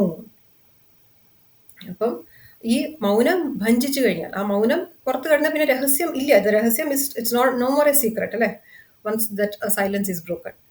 അപ്പം ഇവിടെ ഈ മൗനം ശരിക്ക് ബ്രഹ്മം തന്നെയാണ്. മൗനത്തിൽ ഇരിക്കാൻ കഴിയുന്നവര് ആ ബ്രഹ്മത്തെ അറിയാൻ കഴിവുള്ളവരാണ്. അറിഞ്ഞവരെന്നല്ല, ബ്രഹ്മത്തെ അറിയാൻ കഴിവുള്ളവരാണ്. മൗനം ബ്രഹ്മം തന്നെയാണ്. ഇപ്പം നമ്മളുടെ ഗുരു പരമ്പരയില് സദാശിവ സമാരംഭം ശങ്കരാചാര്യ മധ്യമാണ്. നമ്മളുടെ ആ സദാശിവനാണ് നമ്മുടെ പരമ ഗുരുവായിട്ട്. അപ്പൊ ദക്ഷിണാമൂർത്തി ഭാവത്തിലാണ് ആ സദാശിവൻ നമുക്ക് എല്ലാ ഉപദേശവും കൊടുക്കുന്നത് എങ്ങനെയാണ്? മൗനം വ്യാഖ്യാനം, മൗനമായിട്ടാണ്. മൗനത്തിൽ കൂടെയാണ് എല്ലാ വിദ്യയും ജ്ഞാനവും പകർന്ന് നൽകുന്നത്. അപ്പം ആ മൗനം എന്നുള്ളത് ബ്രഹ്മം തന്നെയാണ്. അത് ആ ഒരു നത്തിങ്നെസ് എന്നുള്ള ആ അവസ്ഥ, ആ നത്തിങ്നെസ്സില് ആ ഒരു സാക്ഷിഭാവം, നത്തിങ്നെസ് പോലും നത്തിങ്നെസ് ആണെന്ന് അറിയുന്ന ആ സാക്ഷിഭാവം എന്നത് ആ സത്തായിട്ടുള്ള ആ ഒരു ബോധം കൊണ്ട് മാത്രമാണ്. അതുകൊണ്ടാണ് ഈ വിദ്യയെ തന്നെ രാജവിദ്യ രാജഗുഹ്യം എന്ന് പറയുന്നത് it is the top most secret. നമ്മളിപ്പോൾ ഈ പഠിക്കുന്നത് ഭഗവാൻ പറഞ്ഞു തരുന്നതൊക്കെ ടോപ്പ് മോസ്റ്റ് സീക്രട്ട്, ഇത് ഗുഹ്യതമമായിട്ടുള്ള അറിവുകളാണ്. ഇനിയോ ഭഗവാൻ പറയാണ് പിന്നെ ജ്ഞാനം ജ്ഞാനവതാമഹം, അതായത് ഒരു വളരെ ജ്ഞാനിയായിട്ടുള്ള വളരെ വയസ്സായിട്ടുള്ള, എന്താ ഇയാളുടെയൊക്കെ ഒരു കഴിവ്, എന്താ ഈ കുട്ടിയുടെയൊക്കെ ഒരു ബുദ്ധിശക്തി, എന്താ ഒരു ഇന്റലിജൻസ്, എന്താണ് ആ പ്രോവസ് എന്നൊക്കെ പറയുന്ന അങ്ങനെ കാണുന്ന ആ ഇന്റലിജന്റ് ആയ അവരുടെ ആ വിസ്ഡം എന്ന് പറയുന്നത് അത് ഞാനാണ്. അപ്പോൾ അങ്ങനെ വയസ്സായിട്ടുള്ള ആൾക്കാരെ, വയസ്സായിട്ടല്ല, അങ്ങനെ വയസ്സായിട്ടുള്ള ആൾക്കാരെ കാരണം നമ്മൾ നമിക്കുമ്പോൾ actually what we are doing, നമ്മൾ അവരിലുള്ള ഈ ഭഗവാനെയാണ് നമിക്കുന്നത്, ആ ഇന്റലിജന്റ്. അപ്പോൾ അതുകൊണ്ട് തന്നെ പല പരമ ആചാര്യന്മാരും അവരെ നമസ്കരിക്കാൻ സമ്മതിക്കില്ല. പല ആൾക്കാർ ഇനി അഥവാ അവർ നമസ്കരിക്കാൻ സമ്മതിക്കുന്നവർ തന്നെ നമ്മൾ അവരെ അവരുടെ കാല് തൊട്ട് വന്ദിക്കുകയൊക്കെ ചെയ്തു കഴിഞ്ഞാൽ അവർ ഉടനെ തന്നെ ആ നമസ്കാരം ഞാൻ സ്വീകരിക്കുന്നത് ഭഗവാന് ആയിട്ടാണ്, ഇനിയുള്ള ഭഗവാനെയാണ് ഇവര് നമിക്കുന്നത് എന്ന് ഉത്തമ ബോധ്യം ഉണ്ടെന്ന് അവരപ്പം ആ നമസ്കാരം ഭഗവാനിൽ അർപ്പിക്കും. അതർവൈസ് ഓൾസോ നമ്മളിപ്പോൾ ഒരാളെ നമസ്തേ എന്ന് പറയുമ്പോൾ അത് നമ്മളിലുള്ള ആ ഭഗവത് ചൈതന്യത്തെയാണ് നമ്മൾ നമസ്കരിക്കുന്നത്, അവരനിലുള്ള ഭഗവത് ചൈതന്യത്തെയാണ് നമ്മൾ ആ നമസ്തേ എന്ന്. അപ്പം അത് ഓർമ്മിപ്പിക്കുന്നത് ഇന്നിപ്പം നമ്മുടെ എക്സ്റ്റേണൽ അഫയേഴ്സ് മിനിസ്റ്റർ തന്നെ നമസ്തേ ഫ്രം ഭാരത് എന്ന് പറഞ്ഞിട്ടാണ് UN പ്രസംഗം ആരംഭിച്ചത്, നമസ്തേ ഫ്രം ഭാരത്. ഇനി 39ാമത്തെ ശ്ലോകം. യച്ഛാപി സർവഭൂതാനാം ബീജം തദഹമർജുന ന തദസ്തി വിനാ യത് സ്യാത് മയാ ഭൂതം ചരാചരം. അപ്പോൾ ഭഗവാന്റെ ഈ മഹാത്മ്യങ്ങളുടെ ആ ലിസ്റ്റിംഗ് ഇത് ഇവിടെ ഭഗവാൻ കൺക്ലൂഡ് ചെയ്യാണ്. ഓക്കെ, ഞാൻ ഇവിടെ ഈ പറഞ്ഞത് മുഴുവനും ഈ ഒരു ശ്ലോകത്തിലൂടെ ഭഗവാൻ അത് കൺക്ലൂഡ് ചെയ്യണം. എന്തുകൊണ്ടാണ് കൺക്ലൂഡ് ചെയ്യണമെന്ന് അറിയോ? ഇവിടുത്തെ അഹം സർവഭൂതാനാം ബീജമസ്മി, ഇവിടെ ഭവിച്ചിരിക്കുന്ന എല്ലാത്തിൻ്റെയും ഭൂതം എന്ന് വെച്ചാൽ ഇവിടെ ഭവിച്ചതെല്ലാം തന്നെ, ഉണ്ടായതെല്ലാം, ഈ പ്രപഞ്ചത്തിൽ എന്തൊക്കെ ഉണ്ടോ അത് ചലിക്കുന്നതാവാം, ലിവിങ് ആയിരിക്കാം, നോൺ ലിവിങ് ആയിരിക്കാം, ചലനാത്മകം അല്ലാതായിരിക്കാം. ഇവിടെ ഭവിച്ചതെല്ലാം, അതിൻ്റെ എല്ലാം തന്നെ അഹം സർവഭൂതാനാം, അഹം എന്ന് വെച്ചാൽ ഞാൻ സർവഭൂതങ്ങളുടെയും ബീജം അസ്മി, അതിൻ്റെ ഉപാദാന കാരണം, അതിൻ്റെ ഉണ്ടാവാനുള്ള ആ കാരണം, മെറ്റീരിയൽ കോസ് എന്നുള്ളത് ഞാനാണ്. നമ്മളിത് മുമ്പും കണ്ടിട്ടുണ്ട്. ഈശ്വര തത്വം എന്ന് പറഞ്ഞാൽ it is both the intelligent cause as well as the material cause. അതാണ് ഈശ്വരൻ എന്ന് വെച്ചാൽ. അപ്പൊ ഭഗവാൻ പറയാണ് ഇവിടെ ഉണ്ടായതിന്റെ മുഴുവനും ബീജം, the seed of everything here, that is me എന്ന് പറയണം. അപ്പം അതെങ്ങനെയാണ്? അതൊരു ക്ലേ പോട്ടില് ക്ലേ എങ്ങനെയാണോ, അല്ലെങ്കിൽ ഒരു സ്വർണ്ണാഭരണത്തിൽ സ്വർണം എങ്ങനെയാണോ എന്നതുപോലെ ബാക്കി ഒരു ആഭരണങ്ങൾ പലതരത്തിൽ നമുക്ക് വള, മാല, കമ്മല്, മോതിരം എന്നൊക്കെ പറഞ്ഞാലും അതിൻ്റെ ഈ സ്വർണത്തിന്റെ പേരും രൂപവും മാത്രമേ അവിടെ മാറുന്നുള്ളൂ. Ultimately it is all gold, only നാമരൂപ ഭേദം മാത്രമേ ഉള്ളൂ. അപ്പോൾ ആ സ്വർണ്ണാഭരണത്തിൽ നിന്ന് സ്വർണം എടുത്തു മാറ്റിയാൽ ആ ആഭരണം അവിടെ അവശേഷിക്കില്ല. അതുപോലെ ആ ഭഗവത് തത്വം എടുത്തു മാറ്റിയാൽ ഇവിടെ ഒന്നിനും തന്നെ നിലനിൽപ്പ് ഇല്ല. അപ്പൊ എല്ലാത്തിലുമുള്ള ആ സത്ത്, ഈ പ്രപഞ്ച സൃഷ്ടിയിലുള്ള ആ സത്ത് എന്ന് പറയുന്നത് അത് ഞാനാണ്. അപ്പൊ ഇപ്പോൾ നമ്മൾക്ക് അർജുനൻ ഈ മഹാത്മ്യങ്ങൾ പറഞ്ഞു തരാൻ പറഞ്ഞപ്പോൾ ഭഗവാൻ എങ്ങനെ തുടങ്ങിയത്? അഹം ആത്മാ ഗുഡാകേശ എന്നാ തുടങ്ങിയത് ഭഗവാൻ. ഇവിടെ ഉള്ള എല്ലാ ആത്മതത്വം, ഇതിന്റെ ഇന്റലിജന്റ് കോസ് അത് ഞാനാകുന്നു. ഇവിടെ ഇപ്പൊ പറഞ്ഞു നിർത്തുന്നത് ഞാൻ എല്ലാത്തിൻ്റെയും മെറ്റീരിയൽ കോസ്, അതിന്റെ ഉപാദാന കാരണവും ഞാൻ തന്നെയാണെന്ന് പറഞ്ഞിട്ട് ഈ മഹാത്മ്യങ്ങളുടെ എൻലിസ്റ്റിംഗ് നിർത്തുകയാണ്. എന്നിട്ട് എന്താ പറഞ്ഞ, അതുകൊണ്ട് മയാ വിന യത് ചരാചരം ഭൂതം ഞാ തത് നാസ്തി, ഞാനില്ലാതെ, മയാവിന ഞാനില്ലാതെ ഇവിടെ ഒരു ചര അചരം, അതായത് മൂവബിളും നോൺ മൂവബിളും ആയിട്ടുള്ള ഒന്നും തന്നെ ഇവിടെ ഉണ്ടായിട്ടുള്ള ഒന്നും തന്നെ അതിന് നിലനിൽപ്പില്ല. എൻ്റെ അനുഗ്രഹം ഒന്നുകൊണ്ട് മാത്രമാണ് ഇതെല്ലാം ഇവിടെ നിലനിൽക്കുന്നത്. Nothing can exist without me എന്നാണ്. അപ്പൊ തുടങ്ങുന്നത് അഹം ആത്മാ ഗുഡാകേശ എന്ന് പറഞ്ഞിട്ടും ഇവിടെ അഹം സർവഭൂതാനാം ബീജാസ്മി എന്ന് പറയും. തുടർന്ന് 40ാമത്തെ ശ്ലോകത്തില് നാന്തോസ്മി മമ ദിവ്യാനാം വിഭൂതീനാം പരന്തപ ഏഷ തു ദേശദ പ്രോക്തഃ വിഭൂതേർവിസ്തരോ മയാ. അപ്പൊ ഞാൻ എൻ്റെ ഈ വിഭൂതികളുടെ വിസ്തരിക്കുന്നത് ഇതോട് കൂടിയിട്ട് ഞാൻ നിർത്തിയത് അത് വിഭൂതികളിൽ തീർന്നതുകൊണ്ടല്ല. അതിന് ഒരു പരിധിയില്ല. ഇറ്റ് ഈസ് ഇൻഫിനിറ്റ് ആണ്. ഭഗവാന്റെ മഹാത്മ്യം എന്ന് പറഞ്ഞാൽ എല്ലാത്തിലും ഉള്ളതാണ്. അതുകൊണ്ട് ഞാനിപ്പോൾ എൻ്റെ ഉദ്ദേശം എന്താണുള്ളൂ? എൻ്റെ ഉദ്ദേശം നിനക്ക് കുറച്ച് സാമ്പിൾസ്, കുറച്ച് എണ്ണം മാത്രം പറഞ്ഞു തരാം എന്നാണ് ഉദ്ദേശം. മമ ദിവ്യാനാം വിഭൂതിനാം അന്തഃ നാസ്തി. മമ ദിവ്യാനാം വിഭൂതിനാം, എൻ്റെ ദിവ്യ വിഭൂതികൾക്ക് അന്തഃ നാസ്തി, ഇല്ല. ഏഷതു വിഭൂതേഹേ ഉദ്ദേശതഃ വിസ്തരഃ പ്രോക്ത. അതിൽ കുറച്ച് സാമ്പിൾ റാൻഡമായിട്ട് എടുത്തിട്ട് നിനക്ക് പറഞ്ഞു തരാൻ മാത്രമേ ഞാൻ ഉദ്ദേശിച്ച് ഇരുന്നുള്ളൂ. ബാക്കി എന്തൊക്കെയാണ് എൻ്റെ വിഭൂതികൾ എന്നൊക്കെ അന്ത്യമില്ല. അത് നമുക്കൊക്കെ ഹോംവർക്കാണ്. നമ്മൾ ഓരോരുത്തരും ബാക്കി ഏതൊക്കെയാണ് ഭഗവാന്റെ വിഭൂതികൾ എന്ന് കണ്ടുപിടിച്ച് ലിസ്റ്റ് ചെയ്യുക. അതിന് അർജുനോടും അങ്ങനെ പറയണം. എങ്ങനെയാണ് ചെയ്യുക? ഹോംവർക്ക് നമ്മളുടെ അഖില ഗുരു അല്ലേ ഭഗവാൻ. അപ്പൊ അഖില ഗുരുവായ ഭഗവാൻ അപ്പൊ ഹോംവർക്ക് എങ്ങനെയാ ചെയ്യണം എന്നുള്ളത് 41ാമത്തെ ശ്ലോകത്തിൽ പറയാം. യദ്യത് വിഭൂതി മത്സത്വം ശ്രീമദൂർജിതമേവ വാ തത്തദേവാവഗച്ഛത്വം മമ തേജോംശ സംശയ സംഭവം. മമ തേജോംശ സംഭവം എപ്പോഴും ഞാൻ പറയും, പോക്കറ്റിൽ ഇട്ട് വെക്കേണ്ട കുറച്ച് കാര്യങ്ങൾ. അതേപോലെ ഒരു കാര്യമാണ് അത്. മമ തേജോംശ സംഭവം എന്നുള്ളത് എപ്പോഴും ഓർത്തു വെക്കേണ്ട ഒരു ആപ്തവാക്യമാണ്. മമ തേജോ അംശ സംഭവം എന്നുള്ളത്. അപ്പൊ ഭഗവാൻ പറയാണ്, ഹോംവർക്ക് തന്നിട്ടുണ്ട്, ഇനി ബാക്കി ലിസ്റ്റ് നീ ഉണ്ടാക്കാൻ. അപ്പൊ എങ്ങനെയാണ് ആ ലിസ്റ്റ് നമുക്കായിട്ട് ഉണ്ടാക്കുക? അപ്പൊ നമ്മൾ എവിടെ എന്ന് ഉത്തമമായിട്ട്, മഹാത്മ്യമേറിയതായിട്ട്, വണ്ടർഫുൾ ആയിട്ട്, ബ്യൂട്ടിഫുൾ ആയിട്ട് എന്തൊക്കെ കാണുന്നുവോ, അതിപ്പോ ചെറുതിലും ചെറുതായിട്ടുള്ള ഒരു ബീറ്റിലാവാം, ഏറ്റവും വലുതിലും വലുതായിട്ടുള്ള ഒരു വെള്ളച്ചാട്ടമാവാം, ഒരു മലയാവാം, ഒരു തിമിംഗലമാവാം, വാട്ട് എവർ ഇറ്റ് ഈസ്. അത് വലുതോ ചെറുതോ ആവാം. ശ്രീമദ് എന്ന് വെച്ചാൽ അബണ്ടന്റ്, റിച്ച് ആയിട്ടുള്ള കാര്യങ്ങളായിരിക്കാം.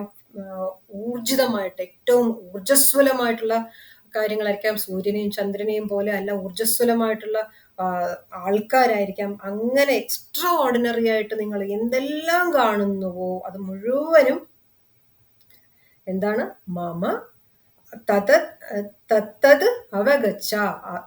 അതെല്ലാം തന്നെ അവഗച്ഛ, മനസ്സിലാക്കൂ. അവഗച്ഛ എന്ന് വെച്ചാൽ മനസ്സിലാക്കൂ. അത് മുഴുവൻ തന്നെ മമ, എൻ്റെ തേജ അംശ സംഭവം, എൻ്റെ തേജസ്സിന്റെ ഒരംശം കൊണ്ട് സംഭവിക്കുന്നതാണ്. ഭഗവാന്റെ തേജസ് എന്ന് പറഞ്ഞാൽ അതിന് പരിധിയില്ല. അത്രമാത്രം ഈ പ്രപഞ്ചം മുഴുവനും നിറഞ്ഞു നിൽച്ചാൽ അതിനപ്പുറം ഉള്ളതാണ്.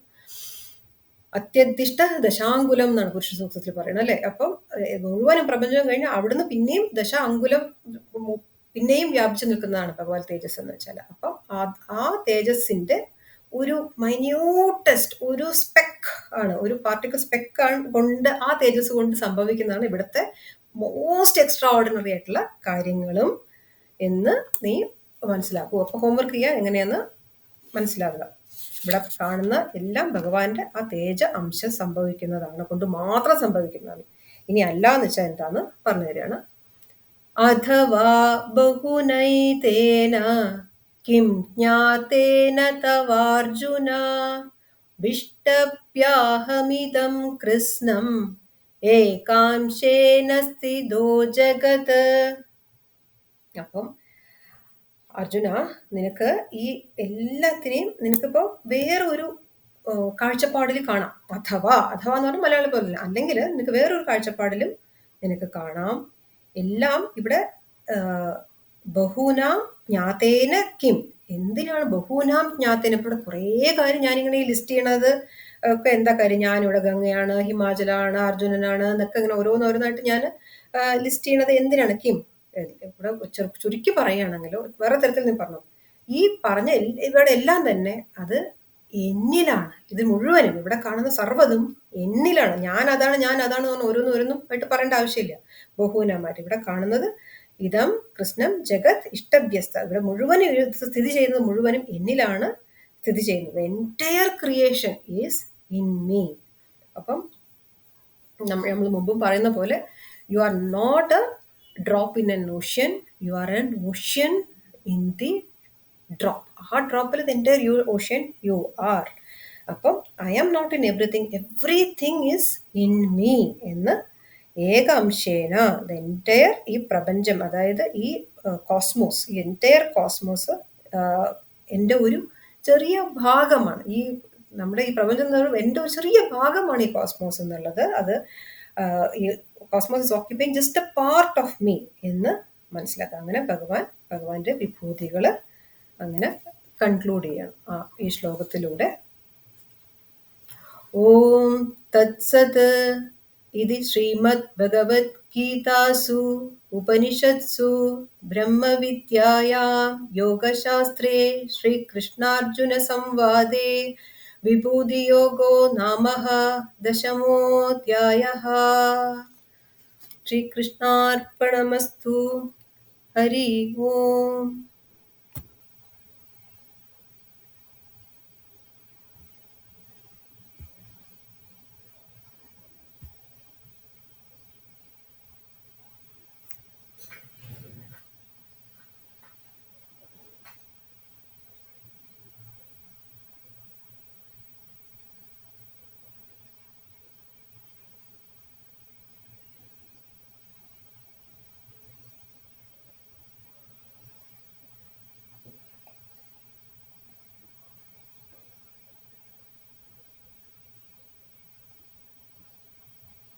I want to make clear Israel's position regarding a ceasefire.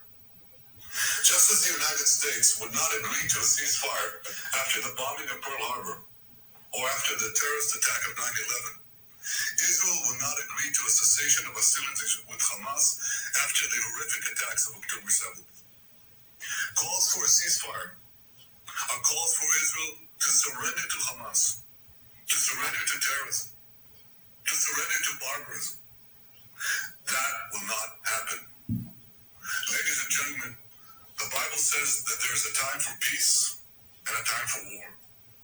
This is a time for war for our common future. Today we draw a line between the forces of civilization and the forces of barbarism.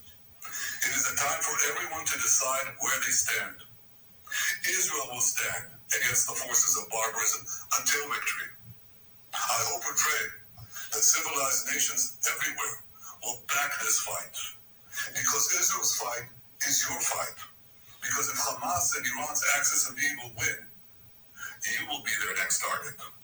That's why Israel's victory will be your victory. But make no mistake, regardless of who stands with Israel, Israel will fight until this battle is won.